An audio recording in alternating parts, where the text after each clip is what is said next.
All right, kids, let's get lined out here. Mr. Caballero, you could tell me why did the surrounding Indians around Fort Phil Kearny not just go in, as Caleb said yesterday, attack and burn that fort to the ground? Why didn't they do that? Because they just get shot down. Yeah, they were afraid of that, and they were also, you gotta remember the Native Americans normally aren't an offensive group, they're a defensive group, okay? And which kind of leads us into our discussion, because they're not gonna go to the fort to try to get rid of the soldiers, they're gonna try to get the soldiers to come outside the fort. And what was the specific ridge that the Indians wanted to bait the soldiers over to try to see if they could take care of them? I know this, it's on the Cliff Ridge. Oh, that's good. You got the ridge part right. I got this, it's right, is it Lodge Trail Ridge? Lodge Trail Ridge, okay?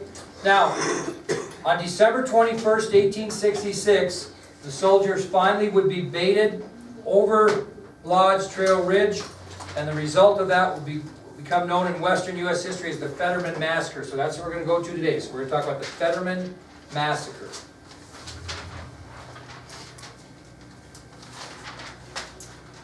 Okay, this all started, as we mentioned, on December 21st, 1866, and what happened is Colonel Carrington had some lookouts on top of Pilot's Knob, and he signaled back to the fort that one of the wood trains, the train that was going out to cut wood, was under attack by Indian warriors.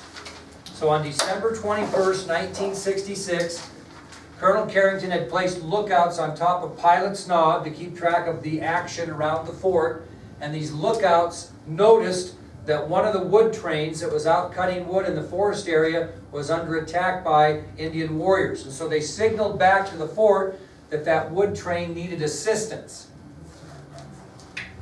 Well, when that word came back, Captain William Fetterman requested to Carrington that he be allowed to lead the military charge against those warriors. Now, they were not, get in your mind, they were not over Lodge Trail Ridge. They were in the wooded area, which was off to the east, okay? So, Captain William Fetterman requested to Colonel Carrington to lead his military unit against the Indian warriors to help relieve the wood train that was under assault. And Carrington granted his request. Somebody had to go the aid of that wood train. Captain William Fetterman volunteered to take his military men and do that, and Carrington granted his request.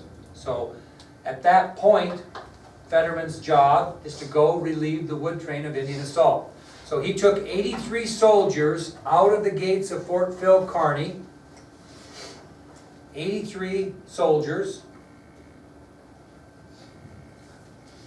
including 3 officers and 4 civilians. So he took 83 soldiers out of the gates of Fort Phil Kearny, which included 3 officers, and they also had 4 civilians with them. Why civilians? 3 officers, 4 civilians? Yeah, what did civilians serve as? Possibly scouts, because they wouldn't necessarily be in the military. Medics or something? What's that? Medics? Could be. Now, Captain Fetterman was a little bit arrogant, and he had once said about his command, he said, "Give me 80 men and I will ride through the entire Sioux Nation." So he was an arrogant guy, very confident of himself, and so he thought he wouldn't have any trouble going to relieve this wood train with 83 soldiers. Now, when he left, Colonel Carrington gave him the following orders, and you probably should write these down. It's just kind of a one-sentence orders, okay? These are the orders that Fetterman received from Colonel Carrington when he left the gates of Fort Phil Kearny with his 83 soldiers. He said, quote, and I'll repeat this several times, he said, "Relieve the wood train from Indian attack, but do not pursue the enemy beyond Lodge Trail Ridge." Again, these were Fetterman's orders from Colonel Carrington. Relieve the wood train from Indian attack. Relieve the wood train from Indian attack, but do not pursue the enemy beyond Lodge Trail Ridge. Again, relieve the wood train from Indian attack, but do not pursue the enemy beyond Lodge Trail Ridge. So his orders are pretty clear, aren't they? You go ahead and relieve the wood train from Indian attack, but under no circumstances was he to go over Lodge Trail Ridge, okay? Colonel Carrington repeated these orders 3 times to Fetterman to make sure he understood. He repeated those orders 3 times. Relieve the wood train from Indian attack, but do not pursue the enemy beyond Lodge Trail Ridge. He repeated that 3 times to Fetterman before he left. Fetterman left Fort Phil Kearny at 11:15 a.m. on December 21st, 1866. 11:15 a.m.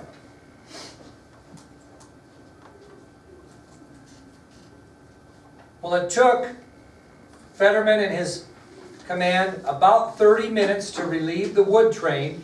So at 11:45 a.m., guess where they're all located? At the top of Lodge Trail Ridge. They haven't gone over, they're at the top looking into the valley. So Fetterman departs Fort Phil Kearny at 11:15 a.m. It takes him about 30 minutes to relieve the wood train from the Indian assault, and the entire command at 11:45 a.m. is on the crest of Lodge Trail Ridge, looking into the valley. Now, the full story of what happened from this point on will never be known. Why? Because they all were going to be wiped out here. But historical studies have come to this conclusion. In other words, when you don't really know what happens, you have to go on the evidence and try to figure it out. So we're not 100% sure this happened, but this is what we're thinking. Crazy Horse took 7 warriors and acted as decoys when Fetterman and his soldiers set out to relieve the wood train. Crazy Horse and 7 warriors acted as decoys as Fetterman and his soldiers set out to relieve the wood train. What do you think they did?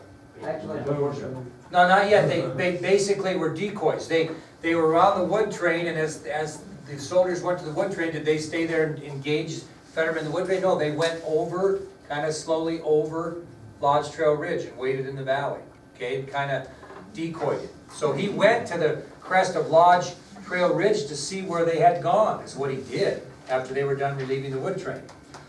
Well, as I mentioned yesterday, they baited Fetterman to try to get his men to advance over Lodge Trail Ridge.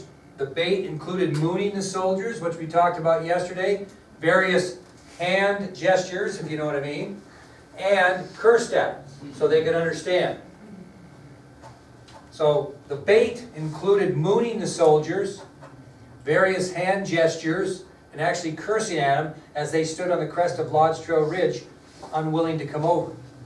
And what did they see down there? They saw Crazy Horse and 7 warriors doing this. Matter of fact, Crazy Horse even built a fire because he knew how far their rifles would shoot, and he basically built a fire just out of the range and sat there and warmed his hands in front of the fire as he looked up at these guys like na na na na na na. You know what I mean? He knew exactly how far their weapons would shoot. Well, unfortunately, Captain Fetterman, who had a little bit of an ego, like I mentioned, could take no more, and he decided he'd take care of those 8 decoys over Lodge Trail Ridge. He'd take care of Crazy Horse and his 7 warriors who were down there baiting them. So finally, Captain Fetterman and his men could take no more and advance toward the 8 decoys over Lodge Trail Ridge. Well, I'll tell you what, as they advanced over the ridge and into that valley, approximately 2,000 Sioux and Cheyenne warriors waited in ambush. 2,000 had themselves hidden in that valley as they went down to try to take care of 8.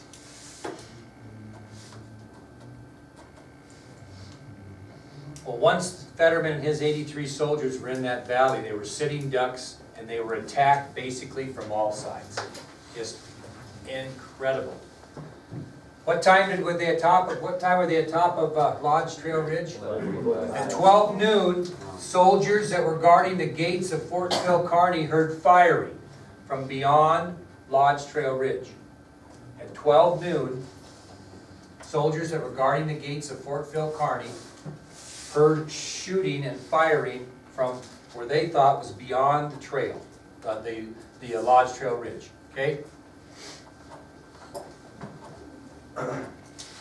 They had notified Colonel Carrington immediately, and he went to the lookout tower. That 100-foot flagpole, they had a lookout tower there also, and he noticed the firing to be continuous and rapid. He really couldn't see anything, but he noticed and heard that the firing was continuous and rapid. So what do you think Carrington does at that point? After he goes up the top of the observation tower and says, boy, I can hear continuous firing. No? He sends, very good. What he did is he ordered Captain Tenador Tenaik, who's on your ID sheet, Tenador Tenaik, and 76 more men to move out to Fetterman's relief. So after Colonel Carrington's observation and hearing firing that was continuous and rapid, he ordered Captain Tenador Tenaik and 76 more soldiers to move out to Fetterman's relief.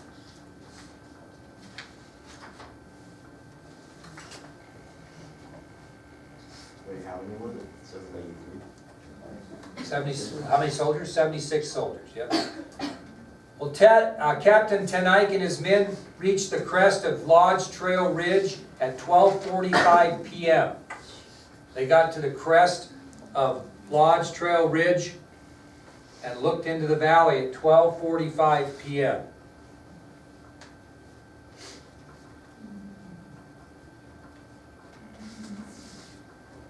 What did they see? They saw no dead soldiers. What they saw was a hell of a lot of Indian warriors shooting jubilantly, crying, racing their ponies. They shouted at Tenaik and invited them to come over too. And for several minutes, Captain Tenaik saw none of Fetterman's command. Why? because they're all dead, you can't believe their bodies. Too many Indians down there. Couldn't see them. All these Indians were celebrating and raising their ponies and trying to bait them over, and they couldn't even, there were so many Indians in there, couldn't even see the dead guys laying in there. Well, finally the Indians withdrew, and dead soldiers could be seen everywhere.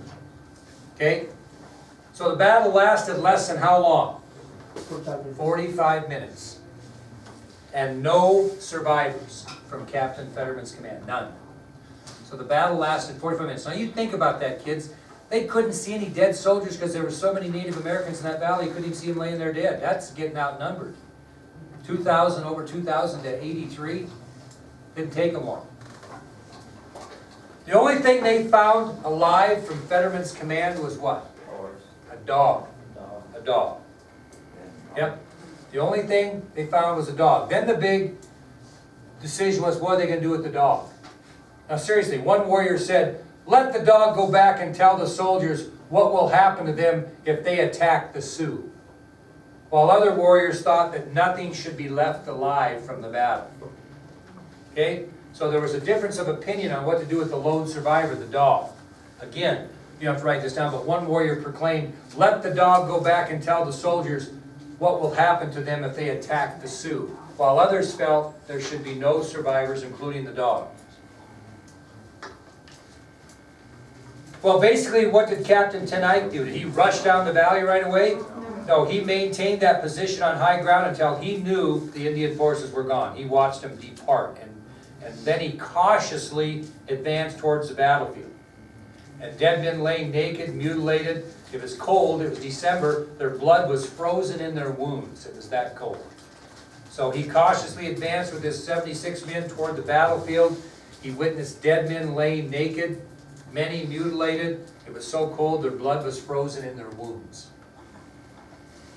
And they all laid in a circle about 40 feet in diameter. Now how far is 40 feet? What's the length of this room here? Probably, how many yards is this? 1, 2, 3, 4, 5, 6, 7, 8. It's gonna be a lot. This is about 30 feet. So you add a little bit more to this, and all those 83 soldiers were lying dead in a circle a little bit bigger than this room. Which tells you they were in defensive position most of the time, right? They all fell in the same base, because they didn't drag it there. Okay?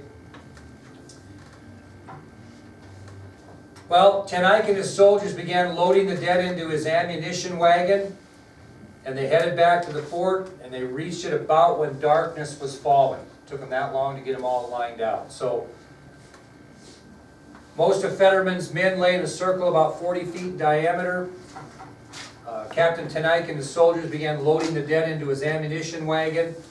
When he got them all loaded, he headed back to the fort and reached it just about the time it was starting to get dark. That was in December, so that dark around Early, yep, very good. Well, when they got back that evening of December 21st, Colonel Carrington sent for a soldier by the name of John Portugee Phillips.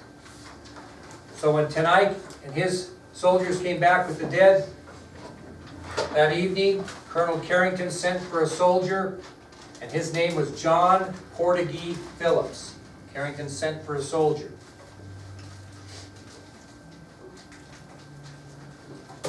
What do you think he's going to have John Portugee Phillips do? Bury the dead. Nope. What? Nope. Send a message. Send a message. Where? Fort Laramie. Why would Carrington want to send a message to Fort Laramie? Yeah, because he didn't know if he was outnumbered. 2,000 warriors in that valley. How many guys he got there? Minus 83. I mean, 650, was that it? 900 total, or wasn't it? Well, there's 450 soldiers. Yeah, and 150, so, Or no, 400. yeah, there's 600 people there. Okay, and some of them were civilians and women and children. So he was concerned. So Phillips was ordered by Colonel Carrington to deliver a message to department headquarters at Fort Laramie. How's he going to do that? He can ride like a son of a gun. Okay? Now the message told Fort Laramie about the Fetterman defeat, and as you guys mentioned, asked for immediate reinforcements.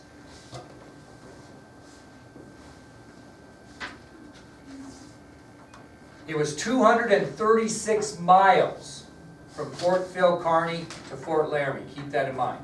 236 miles. Okay? Phillips took 2 other soldiers with him, and they traveled the first 196 miles together, mainly in blizzard conditions on horseback.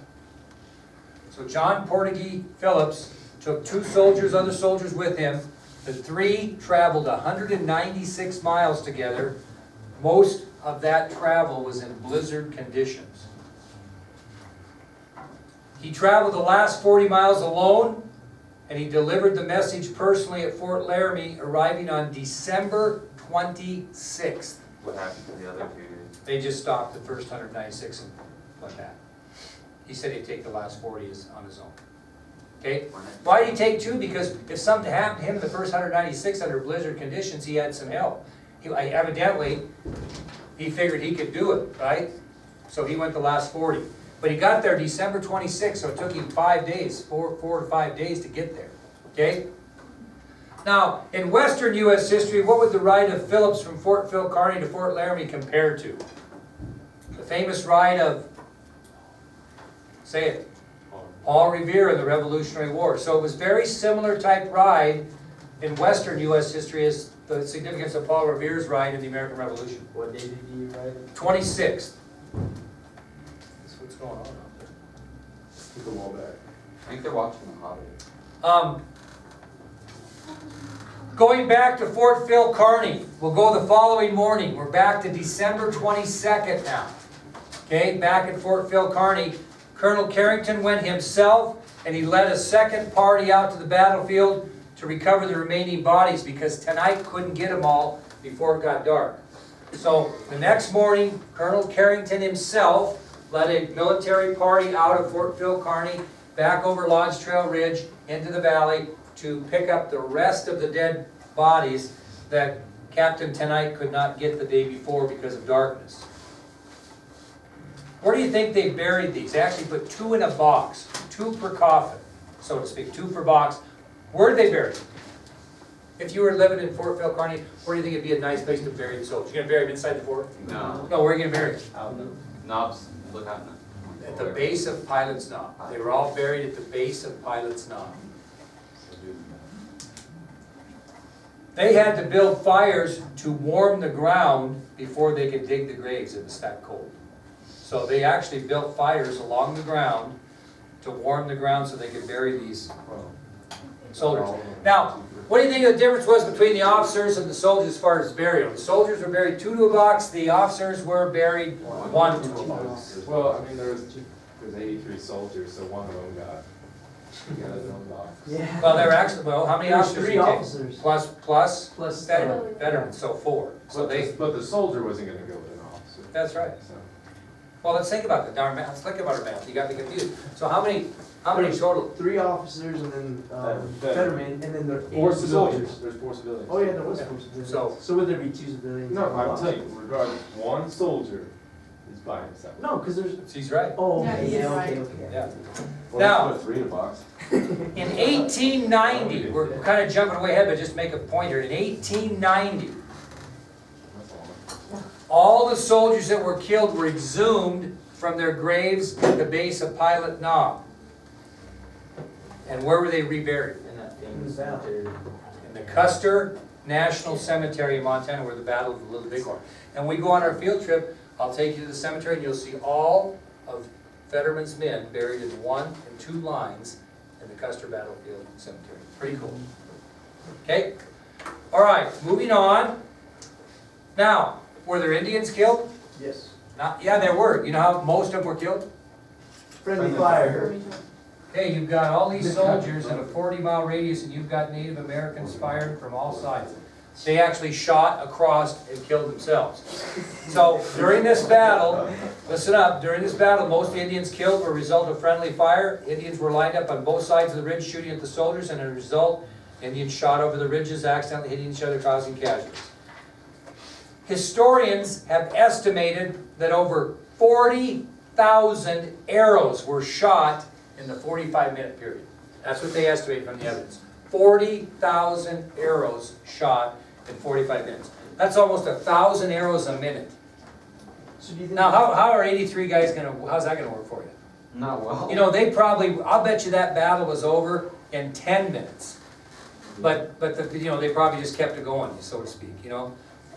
40,000 arrows shot in 45 minutes, about 1,000 a minute, yep. So there's probably a bunch of arrowheads down there. Oh, it was incredible at one time. You can't go down and take them now. Matter of fact, that whole area is protected, and I'll bet you there's shell casings, I bet you wouldn't believe what you could find if you could dig. But if you did, even if you found something on top of the ground and took it and they caught you with it, it'd be a huge find. There'd be shell casings, is that part? Oh, absolutely, yeah, absolutely. Now, the only battle in western U.S. history in which it was a bigger butt-kicking for the United States Army would be the upcoming Battle of the Little Bighorn. That would be the only one that would compare to this one here, okay? All right, let's talk about the aftermath of the Fetterman Massacre. What happened afterwards? Whatever happened to the fort, etc., etc. Aftermath of the Fetterman Massacre.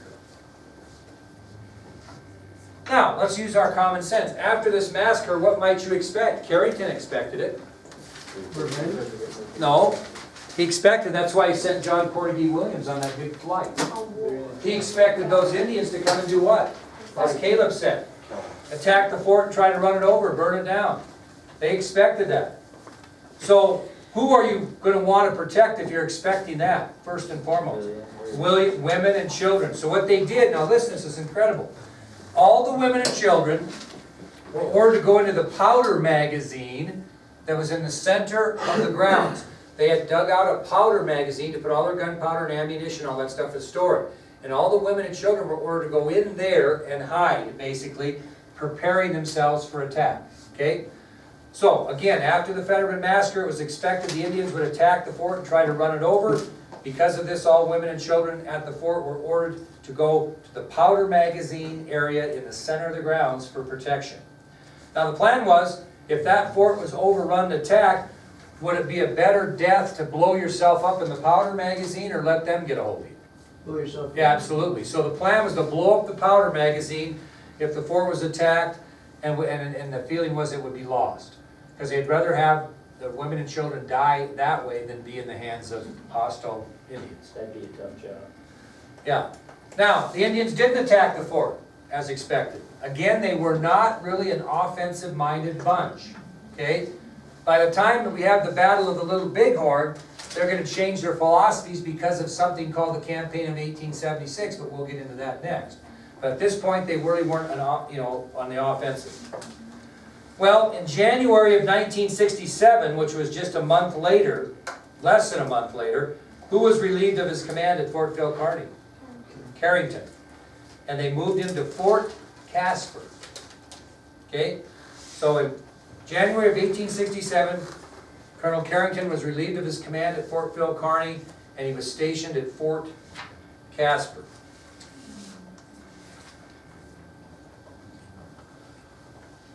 Well, in 1868, the Bozeman Trail was abandoned by the military. In 1868, the Bozeman Trail was abandoned by the military. And what else was abandoned by the military when the Bozeman Trail? All the forts along the Bozeman Trail were abandoned as well. No use for them, right? So it is at that point, Caleb Workman, that in August of 1868, the Cheyenne Indians, knowing there was no one left in the fort, approached it and burned it to the ground. So that was the fate of Fort Phil Kearny. In August of 1868, Cheyenne Indians approached Fort Phil Kearny, knowing there was no one there because it had been abandoned, and burnt the fort to the ground. Any questions on any of that? Now here's the great thing, it's kind of cool, is when we go to see Fort Phil Kearny, what are we going to see? Nothing. Nothing. And after you think, "Jesus, who the hell would go there and see nothing?" But here's a good thing, they have a facsimile of wall made up, and your imagination is what's so great about this, because we think about the notes. I'm going to bring a guy named Steve Adelson, who's an expert in this area. He's going to talk about, he's going to show you where the 100-foot flagpole was. He's going to show you Pilot's Knob. He's going to show you where the powder keg was. We're going to go over to Lodge Trail Ridge and be able to look over the top of that. And you're all in your imagination. You get to focus in your mind what it looked like, which I think is cooler than seeing a remodel. You know what I mean? Okay, we're going to have a little review here, so keep your notes out. When did the I think in the early summer, June, July of 1868, and when the Cheyennes figured out, you know, that was the situation. Okay, get your notes out. Here's what you're going to need for a quiz we're going to have tomorrow. Start at the front of your notes, folks. We'll make it as easy as we can for you. Okay? I would know, concerning the cultures of the white man and the Native American, I would know the white man philosophy and the Native American philosophy, and I would also know the military philosophy for the future of Native Americans. Okay? So the first note you took. Again, I would know the white man philosophy at this time in our culture, the Native American philosophy at this time in our culture, and what the military philosophy was concerning the future of Native Americans. I would know the three things that make up the Plains Indians' way of life. Concepts? No, three things that consist, concepts, thank you. Buffalo, freedom, religion. And I would need to know what had to stay constant for that way of life to exist. Know why the Plains Indians led a migratory lifestyle. Know why. Know the two areas of land that were considered very sacred to the Plains Indians. How many times they hunted buffalo a year?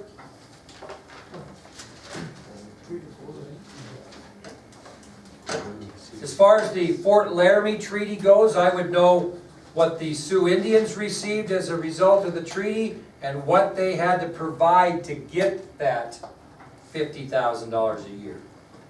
Wait, Okay, I would know, as far as the Fort Laramie Treaty, what the Sioux Indians received, which was $50,000 a year, and what they had to give in return was to promise the safety of settlers traveling westward, and they had to give the government permission to build forts along the Bozeman Trail. Yep. I have a really good question. Really good one, all right, I'm getting into this one.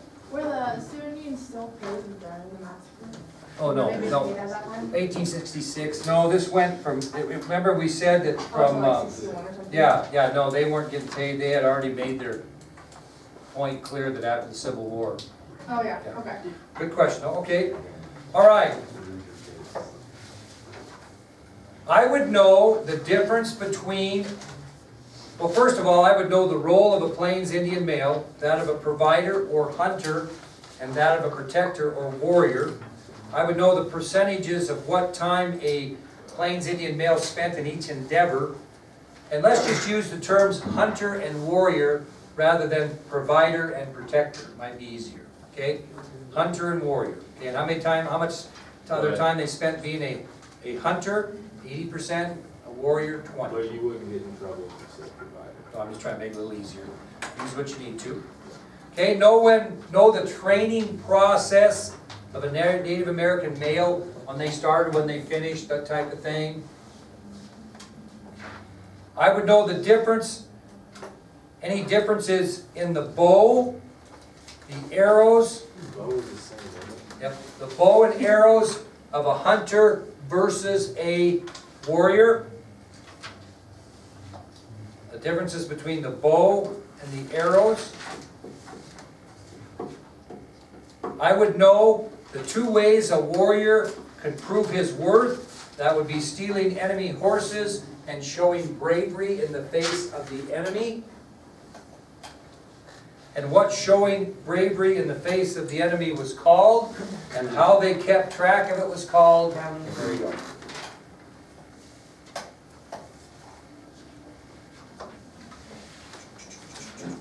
Not going to really worry about Fort Reno or Fort C.S. Smith, so let's just move to Fort Phil Kearny. I would obviously know who the commander was, Henry B. Carrington. You just need last name? I think so. I would know this as far as Fort Phil Kearny. I'd know the following. What Army regiment was stationed there? Wait, what? What Army regiment? How many? What was the population of Fort Phil Kearny? Comparable to soldiers versus civilians. 600 people total, 450 soldiers. I would know what each soldier's daily job was when they were building the fort. Remember that? They were digging a trench 3 feet wide by 3 feet deep by 9 feet long. I would know the 5 things that the fort had when it was built. It had 5 features I gave you. 100-foot flagpole in the middle of the grounds. It covered 17 acres. It had an 8-foot high wall. 4,000 logs used in the construction. It had 2 steam-powered sawmills. I would know what Pilot's Knob was for sure.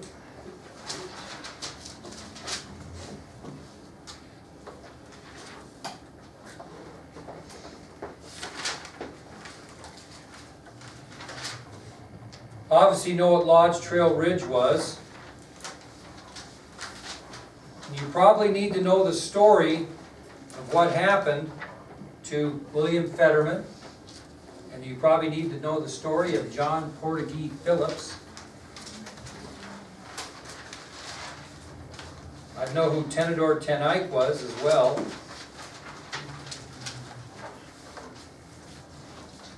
Whatever happened to that dog? Nobody knows. According to the Indians, they never really would give the story one way or the other. But it's a good story. Well, what is your guess?